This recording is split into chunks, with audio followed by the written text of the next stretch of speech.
Hey, vous l'avez deviné, aujourd'hui je vais vous parler du film Le vent se lève de Ken Loach. Pas celui de Miyazaki, bien qu'il soit très bien. Je l'ai vu lors d'une journée dédiée au cinéma de Ken Loach, organisée par mon lycée. Alors on a aussi regardé Moi Daniel Blake et Jimmy's Hall en VO, sous-titré français. À la base je pensais que ce serait le film que j'allais le moins préférer des trois. Parce qu'à la base, la guerre, les batailles, les explosions, j'avoue que c'est pas ce qui me motive le plus à aller voir un film.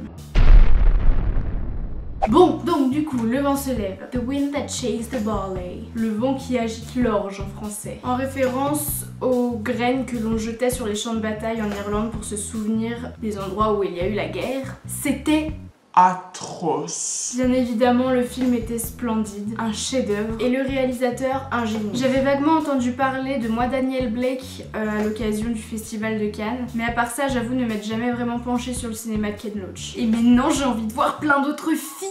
Il aborde des sujets réels, mais à la différence de beaucoup d'autres, il ose les représenter de manière réaliste. Il représente les choses comme elles sont. Et puis tant pis si ça choque. Et c'est même fait pour choquer, j'ai envie de dire. Et il s'en fout si ça plaît pas au système critiqué. Le tout sur des plans magnifiquement déstabilisants, bouleversants. Alors forcément ça m'a mise mal. Je suis sortie de la salle avec la boule au ventre et une envie de me pendre, parce que c'est vrai et que c'est triste. Il prend parti pour des victimes du système. Il montre les atrocités auxquelles ils doivent faire face. Il dénonce la société, les systèmes, et c'est très prenant. Et en même temps c'est ultra violent psychologiquement, parce que dans Le vent se lève, il se positionne du côté des résistants pendant la guerre d'indépendance de l'Irlande, et il te met dans le bain dès le début. Il y a vraiment des scènes qui sont insoutenables, et il se ménage pas sur la mort. D'ailleurs vous aussi, vous sortez de la salle, vous êtes mort, achevé, parce que c'est affreux, parce qu'il n'y a pas une once d'optimisme. Et sérieusement, sans spoiler la fin, j'ai chialé. J'ai chialé comme une merde même, pour rester poli. J'espère que cette vidéo vous aura plu et que vous aurez envie de voir ce film. Je précise que je suis personne pour donner un jugement de type professionnel sur ce genre d'œuvre cinématographique, et que je me permets simplement de donner mon avis personnel. Donc voilà les sentiments que ça m'a procuré, voilà ce que ce film m'a apporté, avec des arguments qui sont plus ou moins pertinents. Voilou voilou.